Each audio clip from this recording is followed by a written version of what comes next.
Halo, Halo.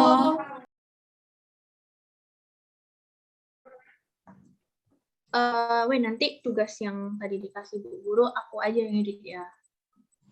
Boleh. Gimana kalau misalnya nanti tuh awalannya ditambah pengertiannya dulu, baru nanti kita masuk ke dramanya. Boleh. Aku mau nambahin lah, kalau misalnya kita pakai baju adat sesuai adat kita gimana, We? Oh, kayak ada orang yang ngomong nggak sih? Iya, kayak ada suara aneh nggak sih? Jangan gitu lah, aku ngomong loh. Aku juga anggota kelompok ini. Oh, kaunya rupanya. Oh, pasti itu ternyata. Apa sih? Jadi gimana, We, sama yang tadi aku bilang? Bisa? Kita jelasin materi awal dulu loh. Bukan itu loh. Mending kita materi inti aja langsung. Materi awal loh, apanya? Lebih baik kalau kita bahas materi inti sedikit, lalu kita bahas materi awal. Lalu, Apa sih kau? Ngapain kau ikut-ikutan? Kau nggak usah ikut-ikutan lah. Iya, kau nggak tahu apa-apa loh. Nggak usah tahu lah. Kalian jangan gitu loh. Dia kan nggak ada salah apa-apa. Kalian kok kayak gitu sih? Nggak usah bela-bela dia. Dia nggak ada urusan sama kita. Nggak usah bela-bela dia lah. Selamat pagi anak-anak. Selamat Pagi, Bu. Jadi gimana progres diskusi kelompok ini? Udah selesai kok, Bu. Aman kok, Bu. Saya, Bu. Ya, kenapa Teresa? Untuk diskusi kelompoknya ada masalah sih, Bu, dengan teman-teman saya. Kok ngomong apa sih, Teri? Jangan ngomong yang enggak lah. Enggak ada masalah kok, Bu. Kami. Dia tolong tenang dulu ya, biar Teresa yang ngomong dulu. Jadi gini, Bu.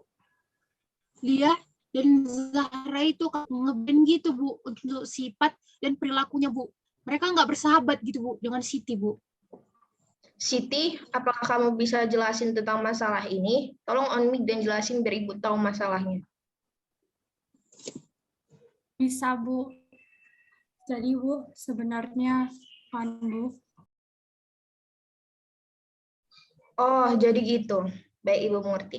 Kebetulan Ibu mau menjelaskan tentang materi berbeda agama, kawan atau lawan. Ibu mulai ya. Di sini saya akan menjelaskan mengenai pengertian agama dan jenis-jenis agama yang ada di Indonesia.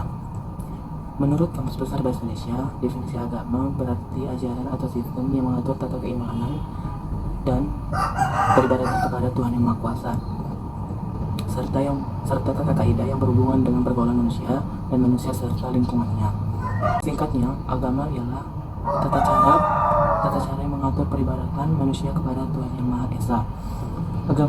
Jenis agama yang ada di Indonesia ialah yang pertama yaitu agama Islam, yang kedua agama Kristen Katolik, yang ketiga agama Kristen Protestan, yang keempat ialah Hindu, yang kelima Buddha, dan keenam adalah Konghucu. Sekian dari saya. Terima kasih. Toleransi. Toleransi adalah sikap adil, objektif, dan menghargai orang lain yang berbeda pendapat, kebiasaan, sifat fisik, ras, budaya, dan agama. Mengapa toleransi penting? Negara Indonesia terdiri dari banyak suku bangsa, budaya, bahasa, dan ciri fisik masyarakat yang sangat beragam. Sehingga sikap toleransi penting dalam persatuan bangsa, kerukunan masyarakat, memunculkan nasionalisme, dan juga memperkukuh kesatuan Indonesia. Toleransi merupakan kunci perdamaian yang patut dijaga karena berbagai budaya di setiap wilayah memiliki keragaman dan keunikan yang berbeda satu sama lain, serta perbedaan keyakinan, ras, warna kulit, menjadi ciri khas yang patut dibanggakan di kancah dunia. Apa yang terjadi jika toleransi tidak dijunjung tinggi? Jika ada anggota masyarakat yang tidak menjunjung tinggi nilai toleransi, maka tatanan masyarakat tersebut akan rusak. Hal ini bisa dikatakan sesuai dengan fakta yang ada di lapangan. Banyak sekali konflik di masyarakat akibat kurangnya rasa toleransi. Apalagi dalam situasi sekarang, nilai-nilai toleransi sudah memudar, terutama di kalangan milenial yang lebih mengedepankan segala sesuatunya dengan egonya. Dan ini yang memicu sehingga generasi milenial mudah terpancing dengan pernyataan dan statement yang belum jelas. Kerukunan umat beragama di kalangan remaja. Nilai-nilai toleransi penting untuk ditanamkan sejak dini dan terus dipelihara sampai remaja. Pada usia 17 ke atas, seseorang mulai dapat menentukan jalan hidupnya, dapat menentukan mana yang benar dan mana yang salah, yang selanjutnya untuk dipilih menjadi pedoman hidup. Di Indonesia, usia pelajar di SMA berkisar 16-18 tahun. Perlu untuk ditanamkan nilai-nilai toleransi terhadap sesama. Masa remaja diidentifikasi sebagai masa-masa transisi dan padu gejolak, baik biologis, psikologis, sosial maupun ekonomis. Masa remaja juga disebut masa yang penuh dengan gejolak dan kegoncangan. Periode ini merupakan periode transisi atau peralihan dari kehidupan masa anak-anak ke masa dewasa. Oleh sebab itu, masa ini termasuk usia yang rentan, sekaligus juga mudah untuk dipengaruhi hal-hal baru, termasuk dalam menyuntikkan ide-ide radikalisme, bahkan terorisme. Gangguan mental dapat mengaruhi perasaan, pikiran, atau mood seseorang yang selanjutnya mempengaruhi cara interaksinya terhadap lingkungan. Akibat mental yang terganggu, hal yang dianggap salah dapat menjadi benar. Begitupun sebaliknya. Intoleransi dapat dinormalisasi oleh remaja yang sudah tidak dalam keadaan sehat secara mental. Nah, teman-teman semua kan udah tahu nih mengenai agama pada penjelasan sebelumnya. Bicara tentang agama rasanya erat kaitannya dengan diskriminasi ya teman-teman. Jadi langsung aja ya kita masuk ke topik diskriminasi. Diskriminasi berasal dari bahasa Latin yaitu discriminat. Dis artinya memilah atau memisah dan krimen artinya dibedakan berdasarkan suatu pertimbangan baik dan buruk.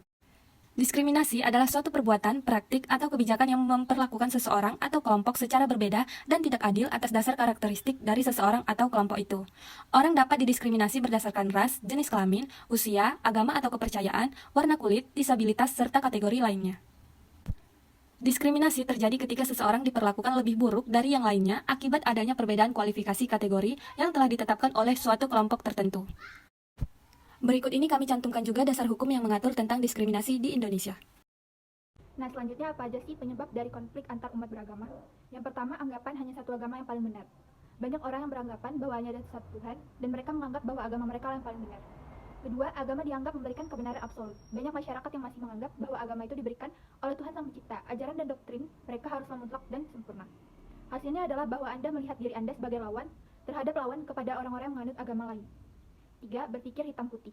Artinya, mereka berpikir bahwa agama yang dianutnya adalah kebenaran yang paling benar, kebenaran yang mengungkap, sementara agama yang lainnya itu salah.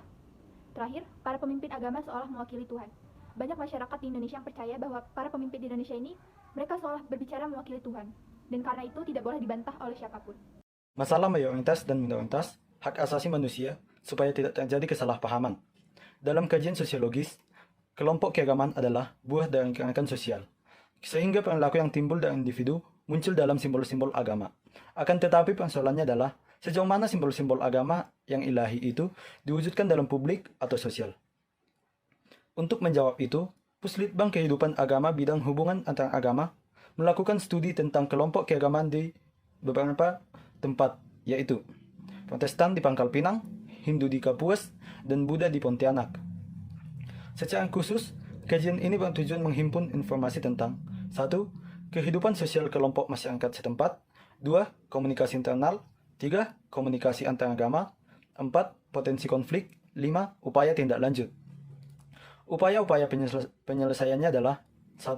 Masyarakat wajib mempunyai rasa kehormatan satu dengan yang lain. 2. Mempunyai tali persahabatan dan berusaha mengenal lebih jauh. 3. Mempunyai kesadaran bahwa setiap agama yang dianut membawa misi untuk membawa kedamaian.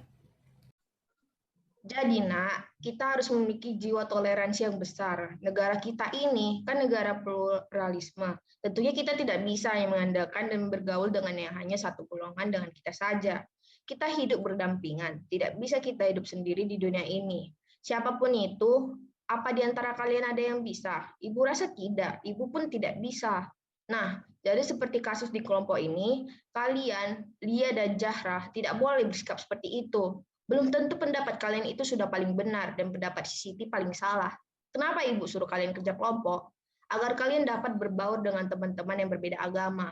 Dengan begitu, ibu berharap ide-ide yang keluar pun sangat beragam, dan pasti hasilnya lebih bagus. Baik, Bu. Kami minta maaf, Bu. Jangan sama ibu minta maaf ya, minta maaf lah sama si Siti. Kami minta maaf ya, Siti. Iya, nggak apa-apa kok. Udah aku maafkan juga kalian. Nah, gitu dong. Berhubung deadline tugasnya minggu depan, jadi kalian bisa berdiskusi ulang ya di kelompoknya dan bermusyawarahlah menggunakan nilai-nilai toleransi.